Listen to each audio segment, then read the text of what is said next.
Shachiputram atra surupam rupam tasakrajamuri purim mathurim koshtvaktim radhakundamagirivaram oh radhikamarvasam prabhu is patita kipaya Shri Guru Tam Natus Gurave Gaurachandrayam Radhikaya Tadaya Krishnaya Krishna Bhaktaya Tad Bhaktaya Namo Namah Ananda Leela Maya Vigrahaya Prema Padvyacchavi Sundaraya Tasmai Maha Prema Rasapradaya Chaitanya Chandaya Namo Namaste Chaitanya Chandaya Namo Namaste Chaitanya Chandaya Namo Namaste Bhakta-abheda aparata lakse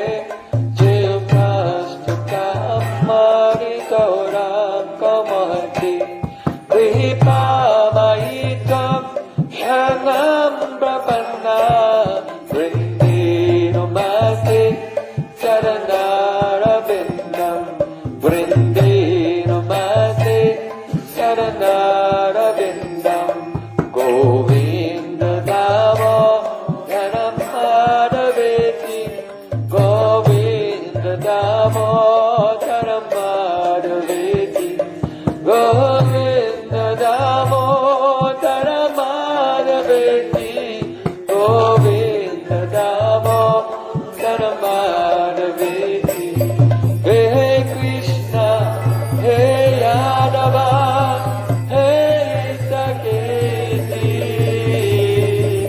Govinda Damodara Madhaveti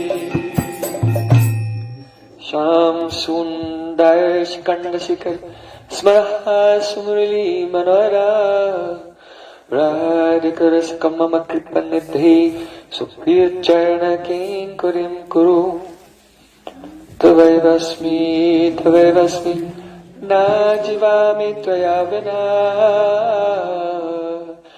Iti Vikyaya Devi Tam Naimam Charantikam.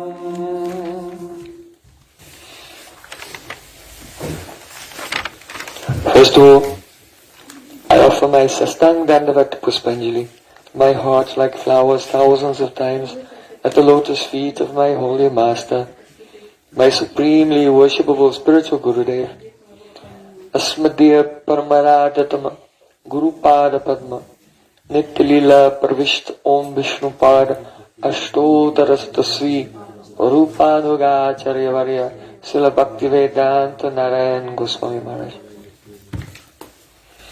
Secondly, I offer my pranam thousands of times at the lotus feet of my Param Gurudev and to Srila Prabhupada and to all of our Sri Rupanuga Gauriya Guru Parampara. And finally, I offer my pranam to all the assembled Vaishnavas and Vaishnavis, Vancha Kalpataruvasta, Kripa Sandhu Bevata, Putitanam Pavanibhyo Vaishnavibhyo Namo Namah. Srila Gurudeva Ki.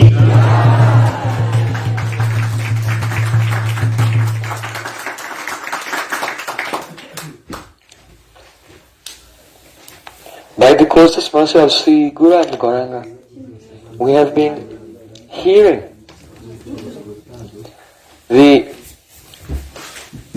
teachings of Sri Chaitanya Mahaprabhu as they have been expressed by Srila Jiva Gosvami in his Sandarbhas. So yesterday we discussed Tattva Sandarbha, and this morning we began to discuss Bhagavad Sandarbha.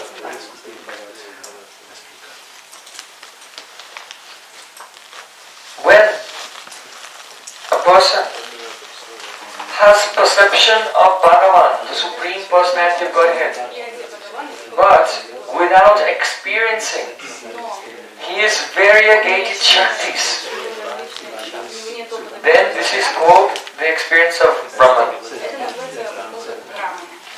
If a person seeing that same Bhagavan, but he is experiencing only the Shaktis of Bhagavan, which are related to the Srishti Leela, the pastime of creation, maintenance and destruction of the material universes, then his experiences Paramatma.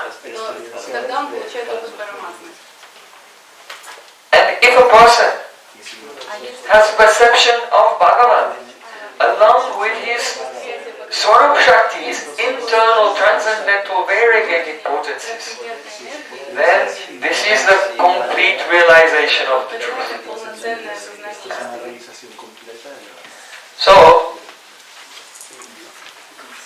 in the Vishnu Purana, there it is said, Eka Desha Stitasyagne Jyotsna Vistarini Yata Prasya Brahmana Shaktish Tatedam Akilam Jagat. Just as a fire is situated in one place, but the energies of the fire are diffused throughout the room. So in the same way, the Supreme Personality Godhead exists with his energies diffusing everywhere. In fact, everything, material and spiritually, is just the manifestation of the variegated energies of the Supreme Lord.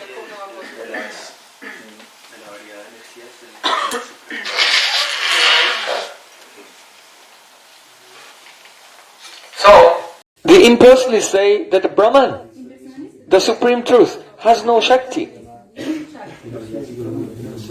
But in the experience of Brahman, Shaktis are there, but they are not manifest to you. Because Srila Jiva Gosvami gives this argument. Every substance that exists, that actually exists and is real, has some Shaktis. It has some properties. It has some causal powers. So because Brahman is real and Brahman exists, therefore it must have some causal powers, some Shaktis, potencies. So in the Anuched 16 of Bhagavad Sandarbha, Srila Jiva Goswami gives an analogy to help us understand the Supreme Lord and His potencies.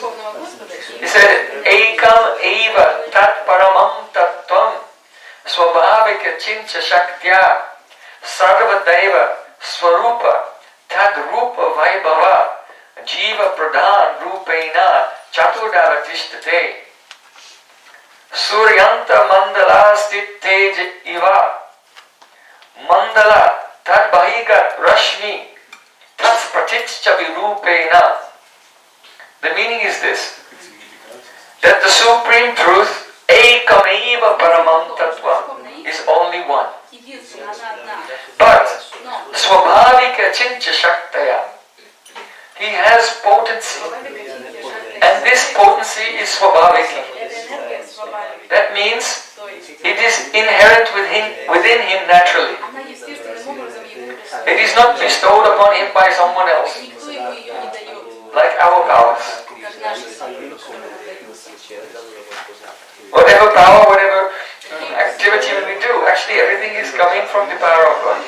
We are not independent. But his powers are Swabhaviki, his own. They are present in him by Samavaya Sambandha.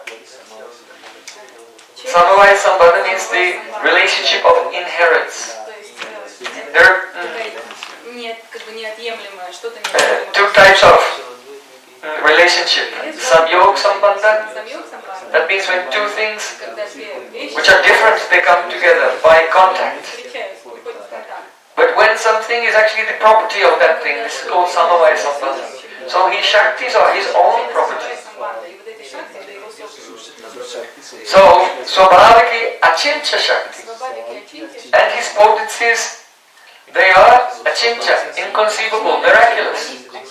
They cannot be calculated or understood or explained mechanically. They cannot be reduced to anything by the material intelligence. Now that one truth, by his Achincha Shakti, Sarvadaiva, eternally exists. Chaturdavatishtete in 4 features. Swarup, that means his own form. His own form is itself the totality of all existence. His Swarup is the foundation of everything. But by his inconceivable Shakti, he exists in his Swarup along with Tadrupa Vaibhava. That means the opulence, the majesty, the glory of his form is called Tadrupa Vaibhava. Specifically, in this case, it refers to, for example, his associates. They're not different from him. They are the manifestation of the glory of his own soul. His Dham, Vrindavan, Mathura, Dwarka, Vaikuntha. The whole Dham is the Vaibhav of his Swarup. All of his expansions and incarnations and avatars are his Tadrupa Vaibhava. The manifestation of the majesty and the glory of Krishna's original Swarup.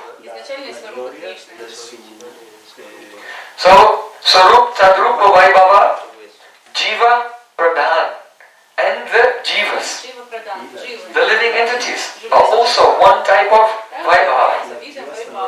But the Jivas are the Vaibhav not directly of his Swarup, but the Vaibhav of his Tadrupa Vaibhava. Paramatma. So the identity of the Jiva is Paramatma Vaibhava, the glory or the majesty, the Shakti of the Paramatma. Atma, Paramatma. So Jiva and then Pradhan. Pradhan means the ingredient of material existence. So to help us understand this, Srila Jiva Goswami is giving an example, an analogy. Suryanta Mandala Stit Tej. Suryanta Mandala Stat Teja. In the sun, in the core of the sun is its own power. The sun itself, within the core of the sun planet, is its own power. That's compared to Krishna's Swarup. Then Tadrupa Vaibhava is compared to the Surimandal. If you look at the sun, you see that it's an orb. So the outer aspect of the sun and the inner aspect of the sun. That is Krishna's Swarup and his Tadrupa Vaibhava. And then from the sun come uncountable millions of photons. The particles of light are spreading out everywhere, and each one of those photons is us, the Jivas. Amazing. This is why it's very important to understand Bhagavad Sandarbha. It's very important to understand Bhagavan. Because without understanding Bhagavan, you cannot know who you are. Because reality is one, and we are part of that. But now we are thinking we are separate and independent, and I am me and everything else is something else. But who are we? Tadrupa Vaibhava, Jiva Pradhan. The Jivas are compared to Tad Bahigata Rashmi. Bahigata means going out, the Rashmi, the rays going out, Tad from Tat. supreme truth. So tad bahigata rashmi. That is us. It's amazing.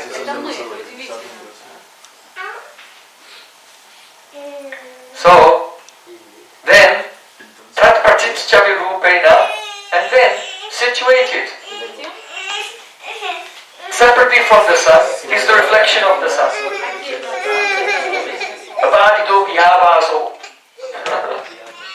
So the sun can be reflected somewhere. It looks like the glory of the sun shining, but really this reflection is not independent, and the reflection may or not be present. So that is pradhan, the material world. The material world has features similar to the spiritual world, but it is manifest and unmanifest. It is temporary. It is not the eternal reality. So,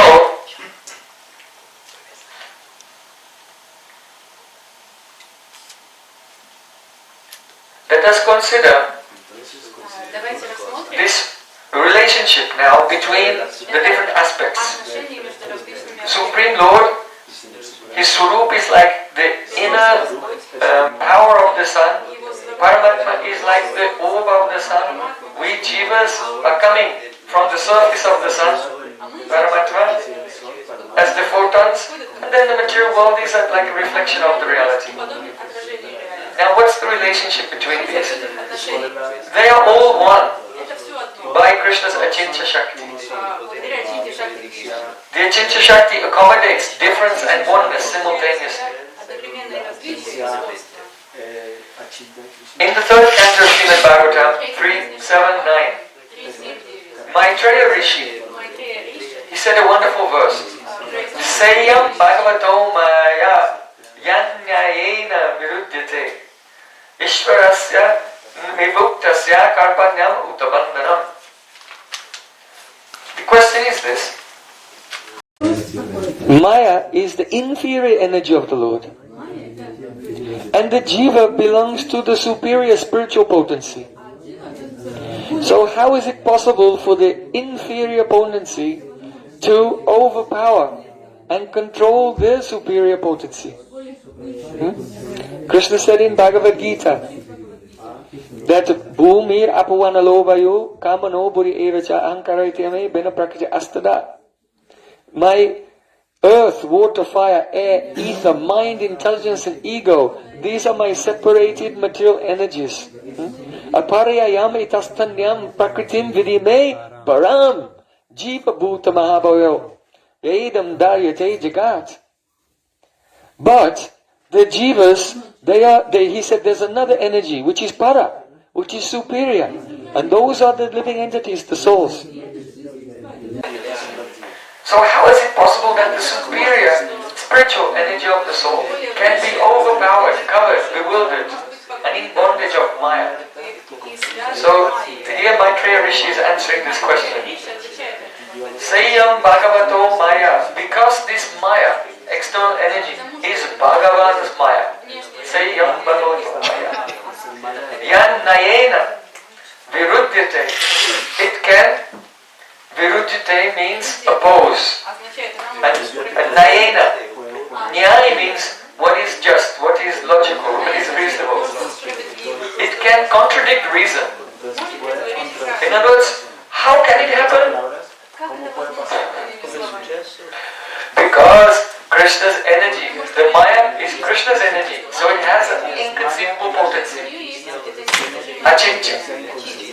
And so even though the living entities, they are superior, but still they can be covered, bewildered by Maya. But Ishvarasya vimuktasya karpanyam utabandhanam. Ishvarasya here means, as living entities we have capability. We have ish. We have some capacity. And that is that the Jiva by nature is Gyan Swarup. He is the very substance. He is conscious. He is Swasmai Swayam Prakash. His illumination reveals himself and reveals other objects. And reveals himself to himself and reveals other objects to himself. This will come in Paramattha Sandarbhas, this discussion. But essentially, just like a candle reveals itself and reveals other objects. So it's Swayam Prakash. But the candle is not Swasmai Swayam Prakash, because the candle is not aware that he's light. And he's not aware of the things that he's illuminating. So the Jiva is Swasmai Swayam Prakash. The light of the soul reveals himself. His jnana, one quality, one gun is called jnana vritti, extends from him to illuminate other objects. But he himself is revealed to himself and other objects are revealed to himself. That is swasmai. He's swasmai unto himself. So the Jiva is swasmai swayam prakash. So if you are, your soul is by constitution, the very substance of your soul is Gyan Swarup, made of self-awareness. How can you not have self-awareness? It's a miracle. Ishvarasva, so you have Ish, the capability to know yourself, but it becomes lost. Vimuktasya, the Jiva is always liberated. In one sense, you should understand that you are never in bondage. Soul is always transcendental. Only we are thinking that we are in this body and suffering in this world. So, karpanyam uttabandhanam. So how can the glorious soul, this soul which is a photon of the energy, the Tattva Shakti of God, is so glorious, how can it become miserable? Karpanyam uttabandhanam. And how can it become bound? It cannot. The soul is never bound. Soul is never actually in a degraded condition. But by the inconceivable power of Maya, we are thinking, here I am, suffering, struggling, miserable, growing old and dying again and again in the material world. This is the inconceivable power of Maya. So,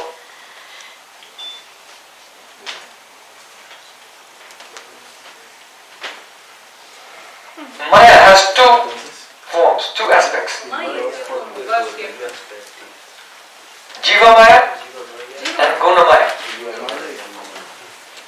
Jiva Maya is that which affects the Jiva directly.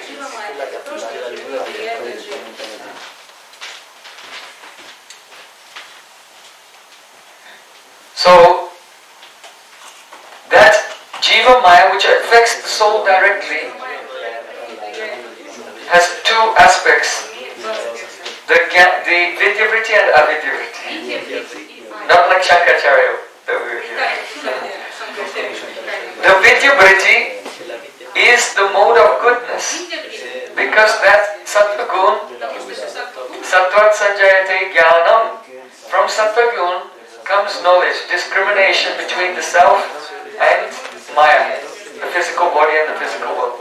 So the Vidya-vritti is the aspect of Maya of Sattva Gun. So, Jnana and Sattva Gun, the Vidya-vritti is also Maya. Just the ability to discriminate between the body and the soul. This is actually not Divya Jnana. Divya Jnana is knowledge of Krishna's Swarup and your relationship with His Swarup. So only the discrimination between matter and spirit is sattvic, and it is the Vidya-vritti of Maya. Then there is the Avidya-vritti of Maya. That is Rajagun and Tamagun. So this Avidya-vritti also has two aspects. The ignorance potency of Maya. It has two aspects. That is Avaranatmaka and Vikshepatmaka. Avaranatmaka covers your awareness that you are a soul. Avarana means covering. And Vikshep means distracting your Jnana-vritti, your function of knowledge which extends out from the soul becomes preoccupied, fascinated with, bewildered by the movements of Maya, earth, water, fire, air, ether, mind, intelligence, ego, all these gross and subtle external objects. So one aspect, Avaratmika Shakti, it is covering the soul, and the other one is distracting. Just like this is not a perfect analogy. When we give a simple analogy, a person, he may be self-aware, but then he goes to a club and he drinks some whiskey, and then he forgets who alive. And then while he's in this state of forgetfulness, he's watching some dancing girls. So the whiskey is covering him, he forgot who he is.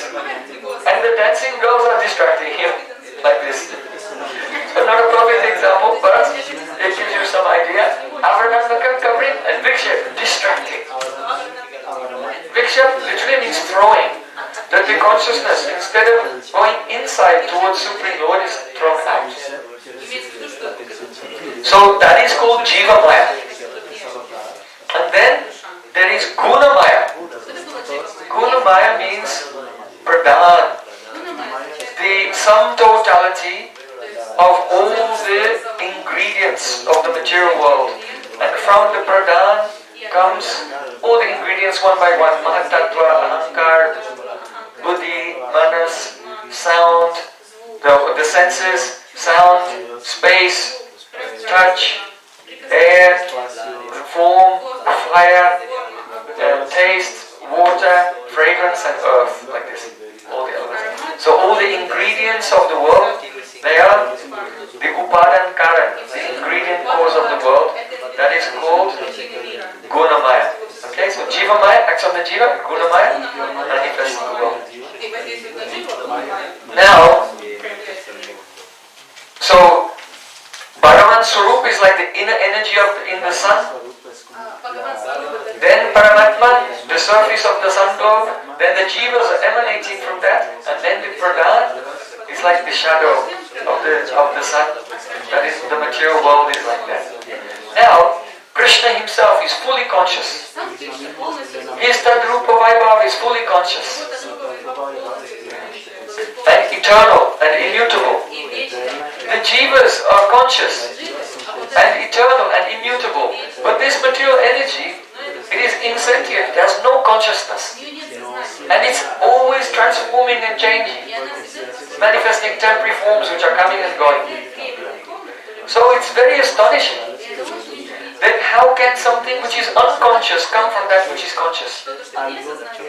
How is it possible? So Srila Jiva Gosvami is giving an example that it's just like you are conscious of your whole body, but your hair and your nails are unconscious.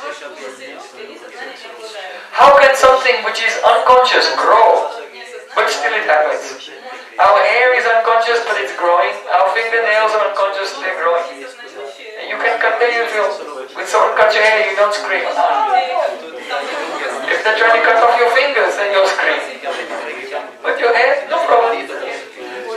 So just as the hair and the fingernails can grow, and they appear to be alive, and they're unconscious, so in the same way, the pradhan, the ingredients of the material energy, they're not alive, they're insentient, and they grow also, they transform.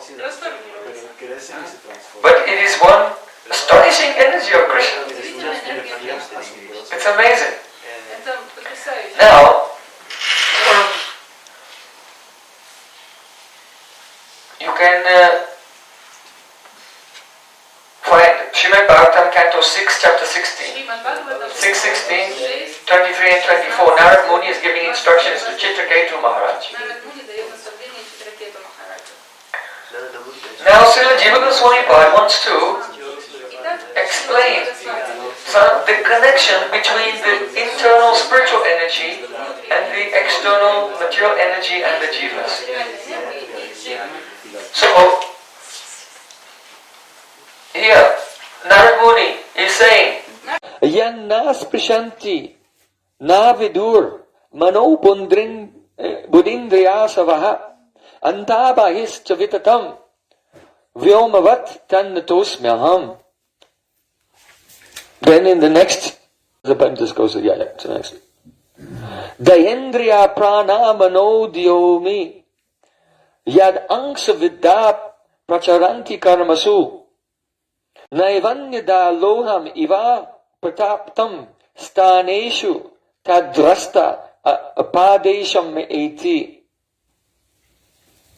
The meaning is, Narad Rishi is saying to Chichiketu Maharaj, I bow down to that Supreme Lord who cannot be known and cannot be contacted by the mind, the intellect, the senses, the pran, even though he himself is pervading all of these things, inside and outside, like space. Just consider how wonderful it is. Some people, they try to make an argument. Why? There's no God, we cannot see Him. You cannot see Him through the material empirical approach. And the reason is because our body, our mind, our senses, our prana is all made of this inert, unconscious material energy.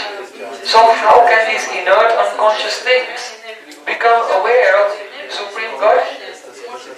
Is it possible? Can your fingernails know what you are thinking? It's impossible. So, your mind, you are thinking, oh, my mind is so fantastic. It's just like a fingernail. Actually, completely dead. It has no powers at all. Only it's moving. By the will of the Supreme Lord. And this gives us the impression that the mind is alive.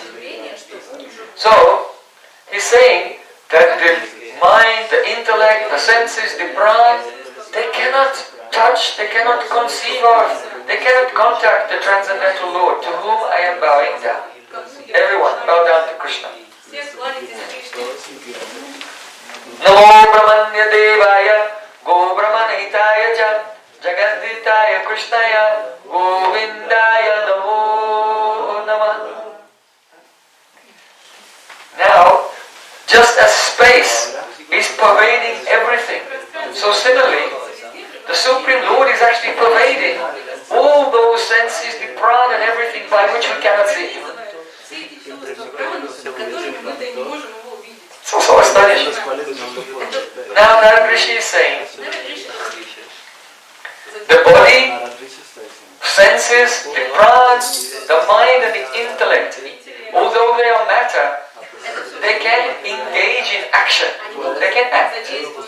But they can only act when they are infused with a particle of the Supreme Brahman. That means that this world is not directly under the control of Krishna.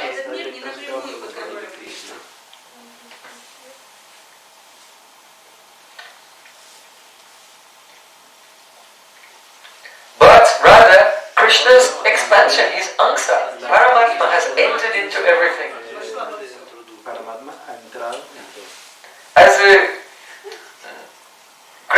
Krishna said to Arjuna, hey Arjuna, what is the use of this elaborate explanation of all my opulences in the material world?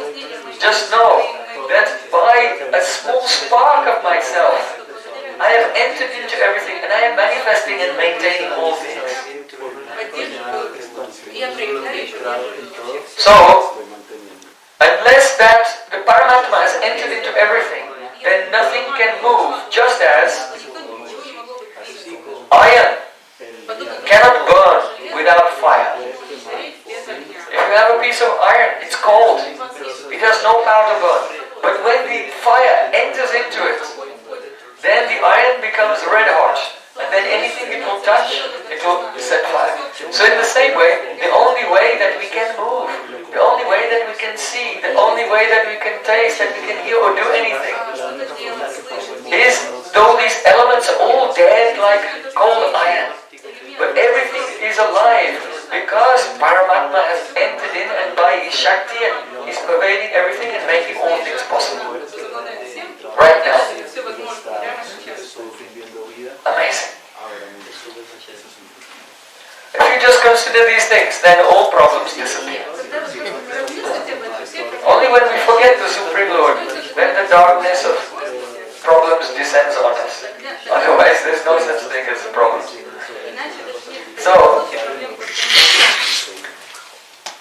So he said, when this infusion of the soul and the body, the mind and senses takes place, because the soul has qualities. He has the Icha Shakti, the power to desire. He has Jnana Shakti, the power to experience. He has Kriya Shakti, the power to act. But actually, these Shaktis are given to him by Paramatma.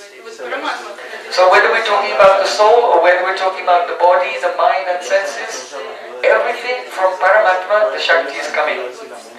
So finally, Narad Rishi is saying in the last line, Staneshu tadrasta apadeshameti. It is only when this infusion of the soul, this infusion of the body and senses by Paramatma's Shakti takes place, that the Jiva acquires the name of Drasta, the seer. We cannot see, we can't experience at all. Only by the power of Paramatma. So we are not independent in any way. In Bhagavad Gita, Krishna said, Sarvasya chaham ridhi sani visto matat smriti jnanam apohanam cha. I am situated in the form of Paramatma in the heart of everyone, and from me comes remembrance, knowledge, and forgetfulness. You see? So, if you want to say something, but you don't remember the word that you're looking for, what you do, you're helpless, and you're waiting, and it came to me, and then you say the word. How did it come to you? Because Paramatma is sending from the impressions in our subconscious mind of that word or experience, and he illuminates that and it comes into our conscious mind. So memory is only because of Paramatma. Can you imagine if your memory was not working? If your memory only worked for 5 seconds, then what could you do? You could not even speak. Because when you were a child trying to learn to speak, someone tells you a word or a sentence or anything, and then 5 seconds later you will forget it. You can't do anything. So any natural thing, the vocabulary we use, the way that we speak, everything, it's all Matak Smriti. The Paramatma is giving us the memory. Jnanam, he gives us knowledge. But what does it, we remember this, but what does it mean? And apohanam cha means and forgetfulness. When you become old, then you'll notice that you start to forget things. And so he's giving when we're young, and then as we're old, karma is running out and then it's taken away. So we're fully dependent on Paramatma all the time. And Matasmriti Jnana Paponam Cha can also mean how within the day we are awake, and then we dream, and then we forget everything and we go into deep sleep. So in deep sleep, then the senses are dissolved. And if you're in completely deep sleep, your senses are dissolved, your ego is dissolved. Atma has no perception of anything. But then someone calls your name. Hey, wake up, wake up. Your senses are being dissolved. You cannot hear. So how do you wake up? Because Paramatma is there. There must be someone there who can call you from that state of consciousness, from deep sleep into waking consciousness. And that person who calls you himself must be able to hear. So when you're in deep sleep and someone says, hey, wake up, then the Paramatma hears it and then he brings you out from the Shushupti, the state of Shushupti. So this is what is being explained here.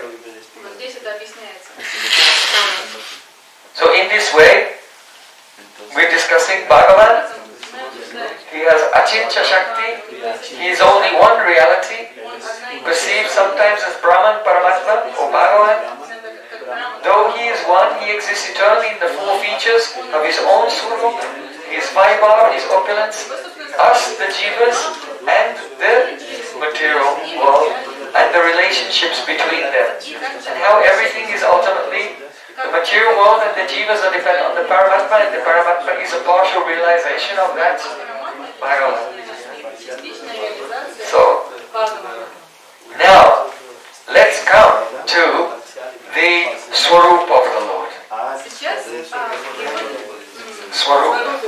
Because the Swarup of Krishna is unlike anything that we have experience with. It is completely unique. The Swarup of Krishna itself is the Advaya Jnana Tattva, the non-dual conscious reality. And in that form of Krishna, there are unlimited forms. And they all exist eternally within him. But he manifests them according to the devotion of the devotee. If a Jiva comes under the shelter of Swarup Shakti, the Shakti which reveals Krishna's Swarup, then he can see the Swarup of Krishna. But which aspect of that Swarup he will see depends on the nature of his devotion. So, for example, if there's a peacock feather, if you look at it from this side, you see one color. If you look at it from that side, you see another color. So the peacock feather is one, but it's revealing its colors depending on your angle of vision. Another example is given, it's in Chaitanya Charitamrita, Madhya Leela, chapter 9, 156. This is actually from the Narad Pancharatra. Maniyata vibhagena Neelat Pita Dibiyuta Rupa Bhedam Avapnoti Dhyana Bheda-Tattva. You have that? Madhya Leela 9, 156. So here Narad Muni is saying there's a jewel called Vaidurya Mani. In English we call it the cat's eye jewel. So this jewel, if you look at it from one angle, it looks blue. But if you look at it from another angle, it looks yellow. So the Supreme Lord is like that. Though his form is one, depending on dhyana bheda, according to the dhyana, the meditation of the devotee, then rupa bheda. So dhyan bhed, from different types of meditation, rupa bhed, the devotee sees different forms of the Lord, but the form is one. And the Vaidurya Mani, Chaitanya Mahaprabhu is giving this example himself, and it's very appropriate, because the cat's eye jewel from this angle is blue, but this angle is yellow. So Krishna is like that. If you see him from the point of view of Madhurya, he's bluish, Krishna in Vrindavan. And that same person, if you view him from the angle of Audarya, compassion, is Gauranga Mahaprabhu.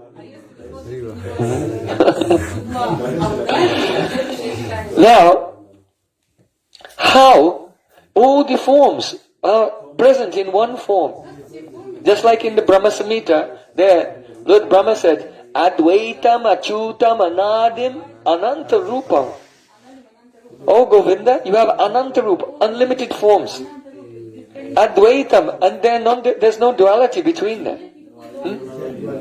So don't think that there's Krishna and then there is other guy named Nrsimhadev.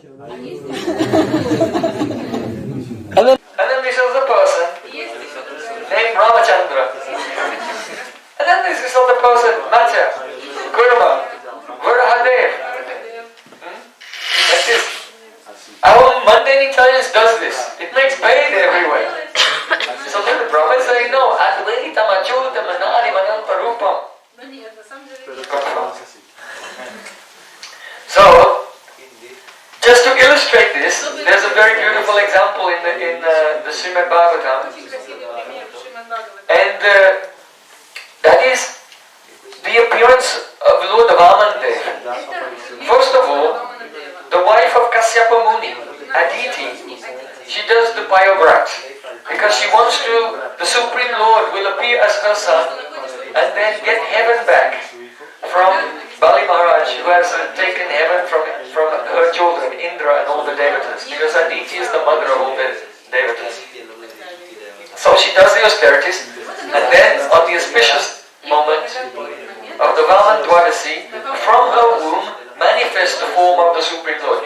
Now, that form does not manifest as Vamandev. From within her womb, suddenly he appears. She does not give birth like a natural mother, like Yashoda. So it's an Avirbhav, it's not a Janma. Only Krishna's birthday is called Janma. Janmastami. But other avatars, it's called Avirbhav, appearance day. So he was inside, he appeared outside. And he appeared how? Like Lord Narayan.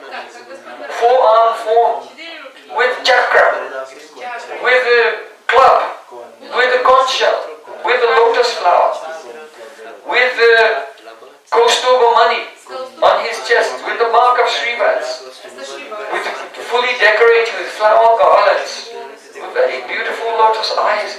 And when he appeared, everything became illuminated, as if by a million suns.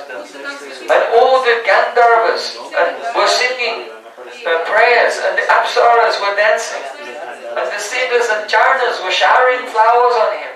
And there was beating of kettle drums and all different kinds of drums. Lord Narayan has appeared. But then, that Lord Narayan, in front of their eyes, he, just like an actor, can change character.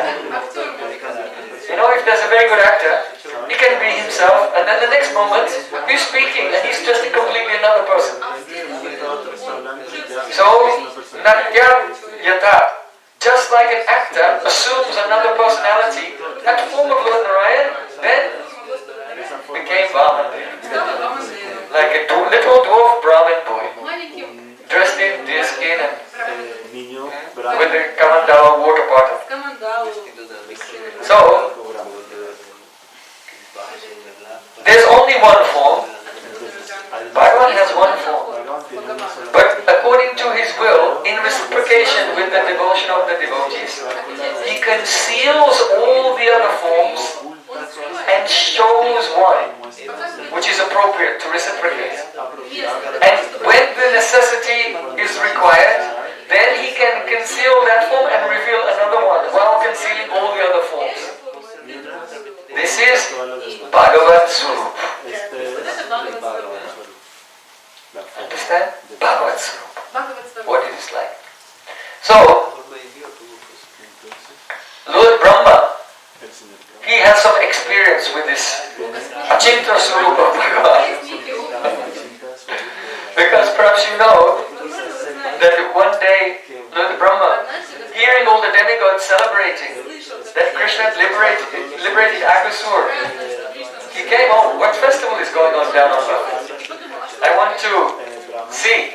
So he came down to earth and he saw one cowherd boy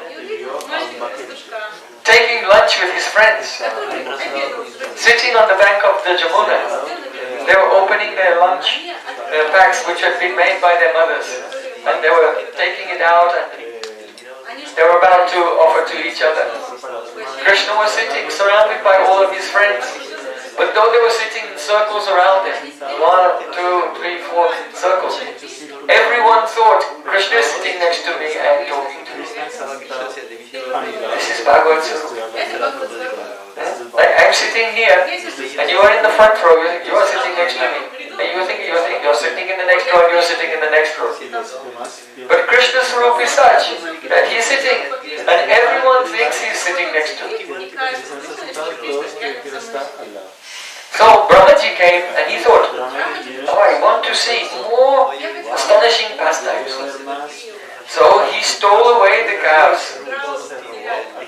Then the boys, where did our cows go? He said, "Don't worry, you just stay there, I'll bring them back." Krishna got up and he went to find them, and while he was gone, then Brahmaji stole the cowherd boys. Krishna came back and then he saw the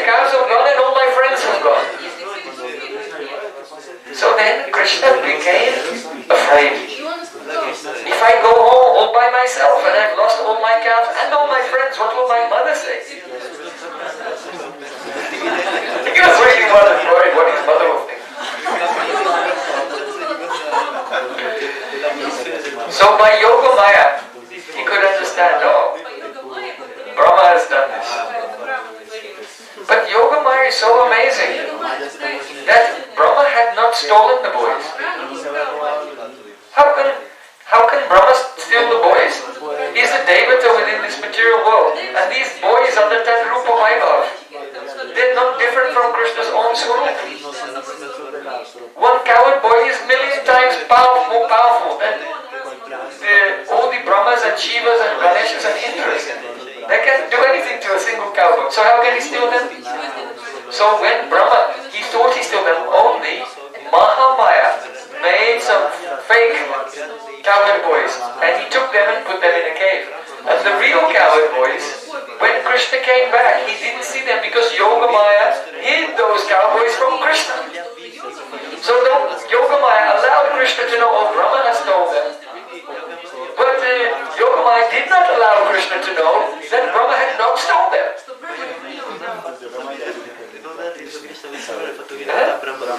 It's amazing. So he came back to Jamuna and he looked and they were not there. But actually they were there the whole time. So now he was worried, what will my mother think? So then Krishna expanded. And his Tadrupa Vaibhava, in the form of Narayan, took many forms, his own forms of Narayan manifested everywhere. Now, as I said this morning, don't think they all came out of his body and then they were there.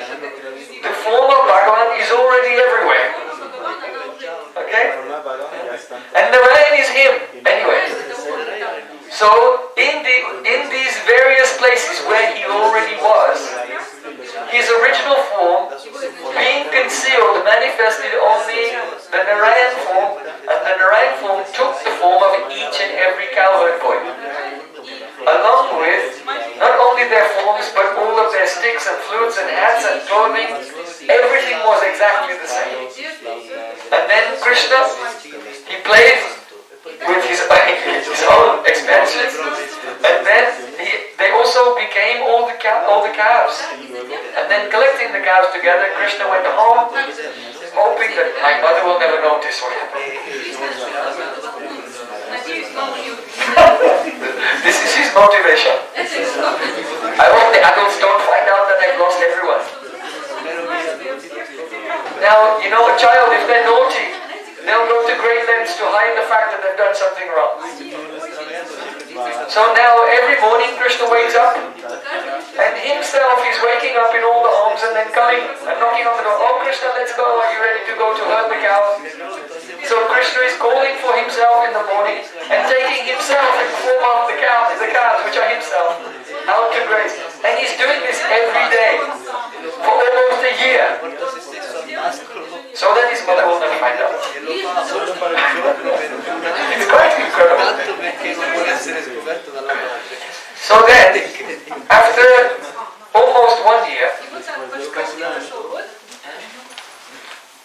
then Lord Brahma, you know, Lord Brahma had gone back to Brahmalok, and he thought, I'll come back to check later.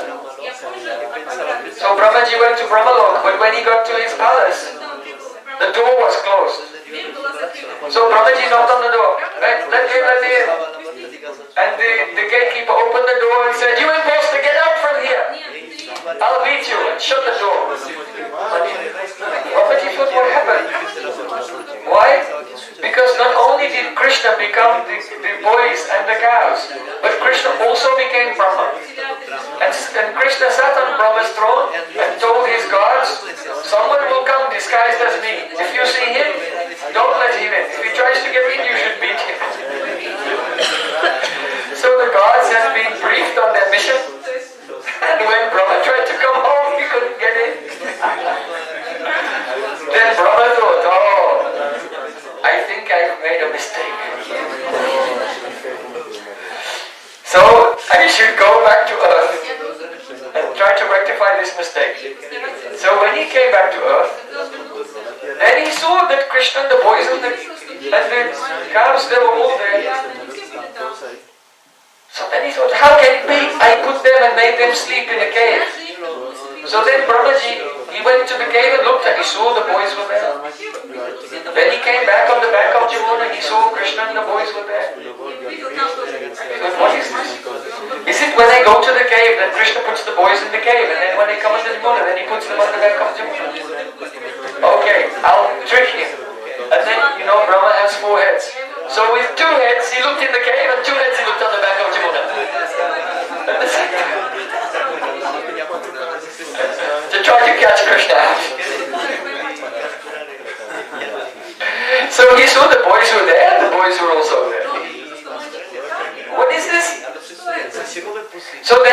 was looking at the boys on the bank of Jamuna and the calves. Suddenly, they all became blue. And then they all became huge. And then they all manifested 4 arms with the chakra and club and conch and lotus. And he saw, thousands and thousands, all the boys and all the cows, they are all Lord Narayan. They were not associates of Vaikuntha because every one of them had Kastuva money. They were everywhere. And then surrounding each form, there was earth, water, fire, air, ether, mining talents and false ego personified. Brahmas, Shivas, Indras, all the Devatas, and every living entity, from Lord Brahma down to small blades of grass, they were all surrounding each form and dancing and doing kirtan. Brahmaji, he couldn't believe what he was seeing. And the effulgence coming from the Aishwarya, from the opulence of all these forms of Krishna was so overpowering. He was looking and looking, but his eyes couldn't even see, and he closed his eyes. And then he was so overwhelmed.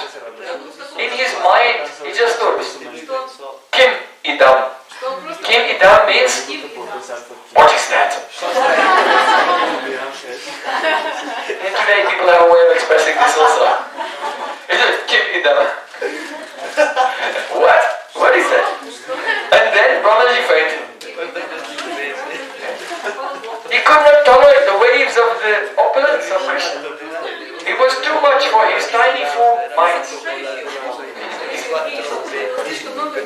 So, Brahmaji's intelligence is vast. Only by his thoughts he is manifested the whole universe. So then after some time, Brahma did not know how long he was unconscious, but after some time he came back slowly to external senses. And he rubbed his eyes.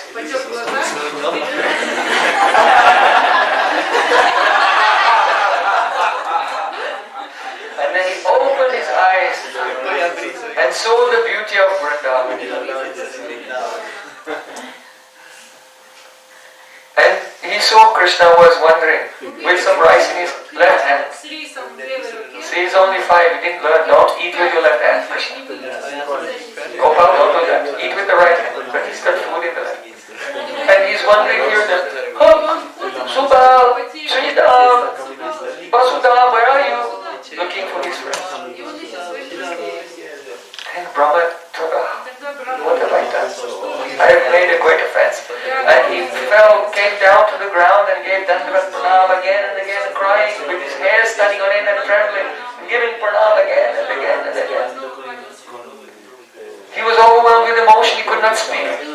But after some time, when he gathered his composure, he regained his composure. Then he began to pray to Krishna. No midyate prabhakse tadidambaraya. Now, when he was praying, this verse, 10, 14, 21, very, very important verse for meditation on the Bhagavat Swarup, the Swarup of Bhagavan. This is a very important verse spoken by Lord Brahma. Koveti bhumam Bhagavan Paratman Yogeshvaroti Bhavatas Trilokyam Kvahava Katamba Kativa Kadeti Vistarayan Kridasi Yogamayam. So beautiful. Koveti means who can know? Oh Bhagavan, oh Bhuman, oh Paratma, oh Yogeshwara. You see, there are 4 names for Krishna here. Bhuman, Bhagavan, Paratman, and Yogeshwara. So he's saying, who can know you? Bhavatas Trilokyam. How you perform pastimes where throughout the 3 worlds. Just imagine that there is the spiritual world and all the planets there, where Krishna and his expansions, pastimes are going on in unlimited forms eternally. from the body of Mahavishnu, from the pores of his skin. Don't think that one universe comes from each pore of the skin. There are thousands of countless universes in each pore. Each pore is like a huge crater, and the universes are like little atoms, thousands of them in each pore of his skin. And throughout those universes, Krishna's forms and all of his incarnations are coming unlimitedly again and again. So, Bhavatasrilokya Brahmaji saying, oh Krishna, this is Bhagavad Swarup we're discussing. Bhagavad Sandarbhas. This form of yours is Bhuman. Bhuman means all pervading. It is everywhere. And so, it is already everywhere, but you are manifesting yourself in all the various spiritual planets and all the universes in so many forms. Then, Bhagavan, because you have Aishwaryasya, Samagrasya, Viryasya, Yasasya. You have Aishwarya, Viryasya, Achintya Shakti, inconceivable potency. Paratma. Paratma means you have unlimited qualities. And Yogeshwara means that you are the master of Yoga Maya. You can make the impossible possible. You are not limited by time or space or anything. So, in this verse, Brahmaji is asking 4 questions and asking really 5 questions. But the first question is, who can know 4 different things? Who can know? So it's 4 questions related to the one question of who can know it. Who can know Kwa? Kwa means where you will appear.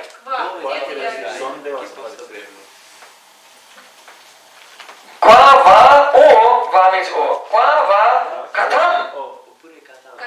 Katam means how will you appear? Kwa va katam va kati va. Kati means how many? In how many ways will you appear? And kadeti, kada, the word kada means when. So who can know? How? Where? When?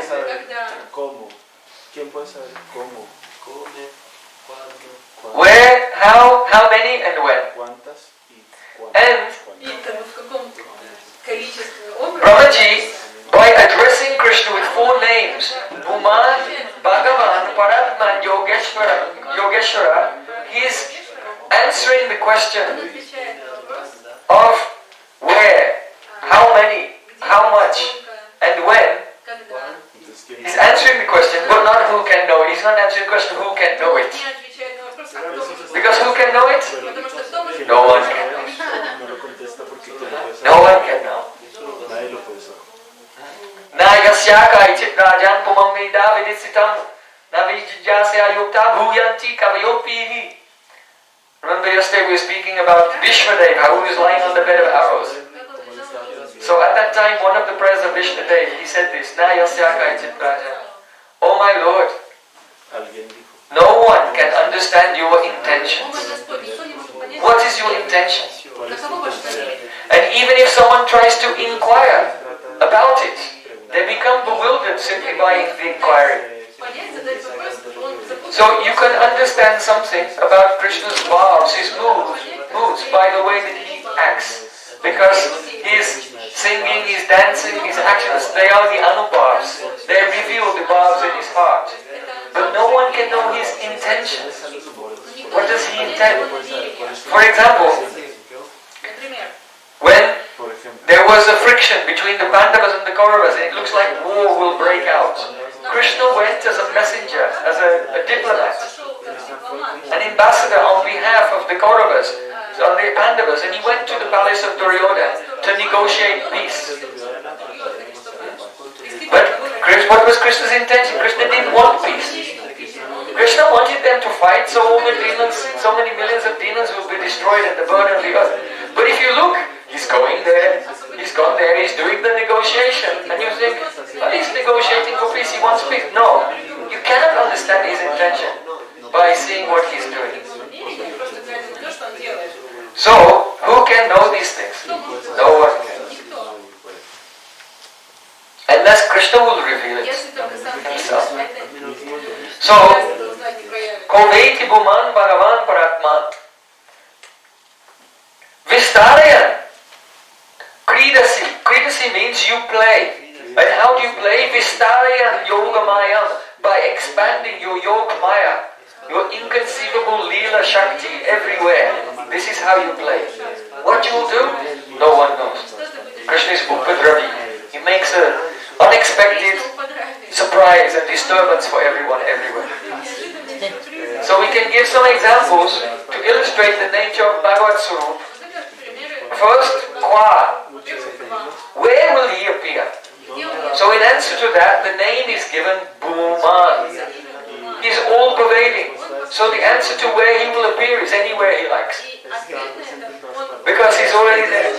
He doesn't have very far to go.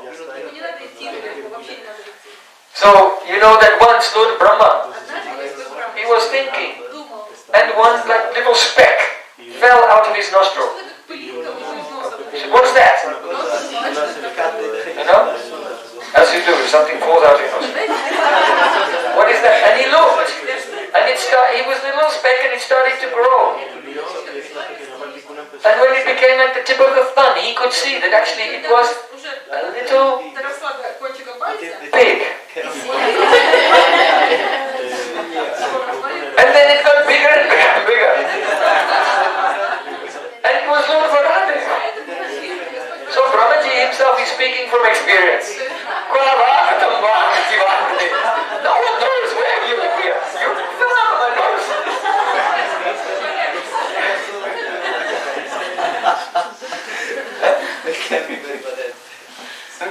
And he came out in one form, but there's another example, just like, you know, Akrura. Akrura came to Vrindavan and persuaded Krishna and Balaram to accompany him to Mathura. So they got on the chariot and they left, leaving behind all the weeping gopis. And on the way, it was time for Akrura to do his morning ablutions. So he came on the bank of the Jamuna, that place called Brahmarad. And he left Krishna and Balaram on the chariots and he went to the water. And when he went to the water, he saw Krishna and Balaram were in the water.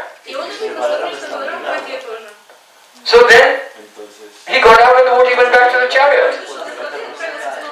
And he saw Krishna and Balaram were there. So then he went back to the water. What is this? And then he saw Krishna and Balaram as like Lord Narayan and Ananta Shesh. And he offered prayers and became perfect by his prayers. You know, Akrura is the example of one who becomes perfect by Bandhana offering prayers. So he was trembling, he was in ecstasy. And when he came back to the chariot where Krishna and Balaram were, he said, oh uncle, have you seen something? Because he looked shocked. Have you seen something wonderful? Oh my Lord, I'm looking at you. If what I've seen you, then what else is there to see? So, it is not only where he will appear, but he's appearing here, he's appearing there. Akrura was seeing him in different places at the same time. So, Kvava, Katamba, how? How will Krishna do his Leela? So in answer to that, Koveti Bhuman Bhagavan. Bhagavan has a Chincha Shakti. So by his inconceivable potency, he will do Leela that you can never imagine what will happen. You know that Indra, he sent the Sambartak Meg, the clouds of universal destruction, to pour down heavy rain, lightning, thunder, hail, and destroy all of Vrindavan. Now, Krishna has fought against devatas and demons on different occasions, in different ways, sometimes riding on the back of Garuda and coming with his chakra. But what did Krishna do? Katam, how will you do your Leela? No one could expect that being a 7-year-old boy, he will pick up the mountain little finger and hold it aloft for 7 days. Who would have suspected it? No one could have guessed. You know because you heard the Leela. But if you were there at the time, we're among the Brijvasis and it's raining and freezing and then suddenly, what? And then little Gopal, there's a mountain on his little finger. It would be a very big surprise. So katam, kwava katam va, kati. Kati means how much. No one knows how much he will manifest his unlimited qualities. So he is Paratma, he is the Supreme Soul. So we just discussed one example, that Sri Krishna became all the boys and all the calves.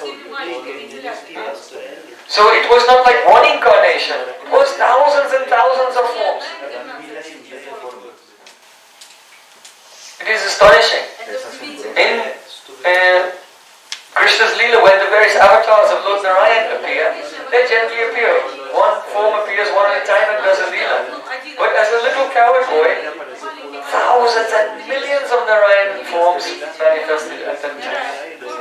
But one thing you have to consider is this. Even though Krishna became all these boys and calves for a whole year, but when after he had given mercy to Brahma, bewildered him and then gave mercy to Brahma, then all those forms disappeared and he played with his friends. Why? Because even his Narayan forms, playing the parts of coward boys, looking exactly like coward boys, down to every last hair, ornament, cosmetic and every detail, but still his own expansions of Lord Narayan being exactly the same of each and every coward boy could not please him, like the actual coward boys.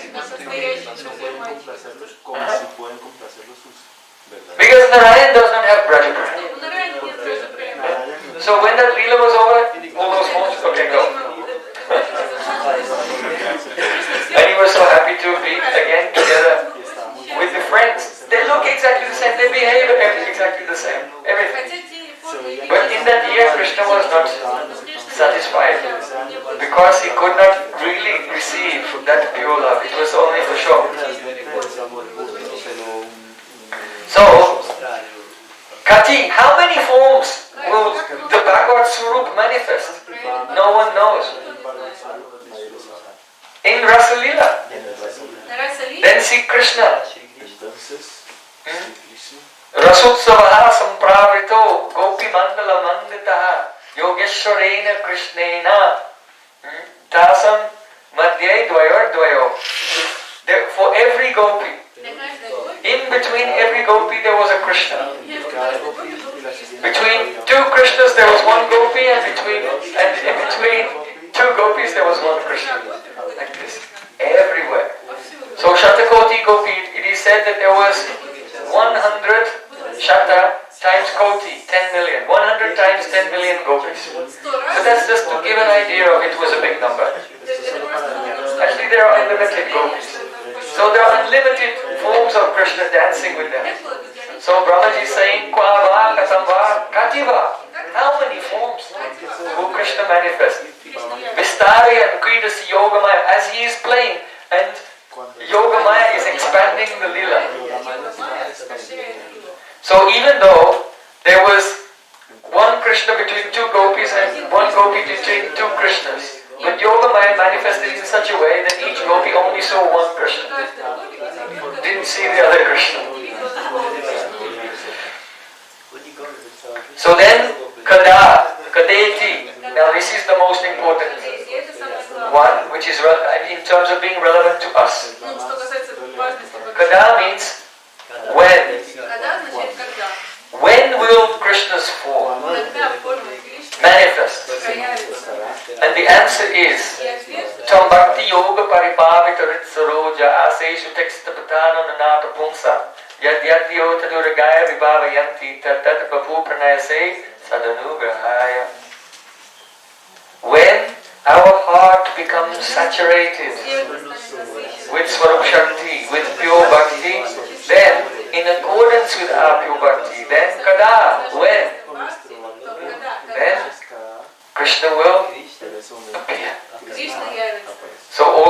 acharyas, they're always praying. Kabe habe bolo se dinayama aparada guchi shudaname ruchi. Oh, when will that day come? When I'll become free from namaparad and I have taste in the pure name. And that pure name is Sri Krishna. So who can say when Sri Krishna will appear? We cannot say when. But we can say that Sri Krishna will appear to us when we chant Shuddhanam, the pure holy name. So all of our acharyas are crying. Shama Sundar Shikanda Sheka Smaraha Smurali Manohara Radhika Raskama Kripanidhe Swapriya Chanaking Karim Kuru. Oh beautiful Shama Sundar. Oh, you are decorated with the peacock feather to impress Radhika. Smarahas, Murali Manoha, you are smiling sweetly. Why? Because you are looking at Radhika. So you become overjoyed. Murali Manoha, and you are playing the flute only to please Radhika. By the flute you are calling her name. Velu Gite Dake Radhika. Smarahas Murali Manohara. Radhika Raskamama Kripanidhe. Oh Krishna, you are expert at relishing the rasa of Radhika's love. So Priya Charana Kinkarim Kuru. Oh Krishna, please make me the dasi of that one who is so dear to you. So when the devotee is deeply chanting Harinam and crying like this, and Krishna appears, then don't ask Krishna for anything. So please take me to that place where Radhika is, so I can serve you when you are together. We never consider that Krishna should appear and will serve Krishna. No. Krishna, you should meet with Radhika. I cannot please you, Radhika can please you. So please take me there. Ha Nata Gokula Nata Gokula Sudakara Suprasanna Bhaktaravinda Madhurasmita He Kripadra Yatra Tvaya Virahate Priyaya Priyarat Tatraiva Mamma Pinaya Priya Sevanai. Srila Raghunath Das Goswami. She is crying. Ha Nat. Oh my sweetheart, Krishna, Sudakara, your face is like the moon, full of nectar, Suprasana, so overjoyed. Please, take me to wherever you will meet with Radhika, so I can serve you. So the answer to this question, when will Krishna appear? When our heart is saturated with a seva-vritti, very strong greed to serve Sri Krishna, then Krishna will decide on what day he will manifest to us. When it will be, where it will be, how it will be, no, go away, no one can say. But it will happen when our bhakti becomes mature. So this is the vichar, the deliberation on Bhagavad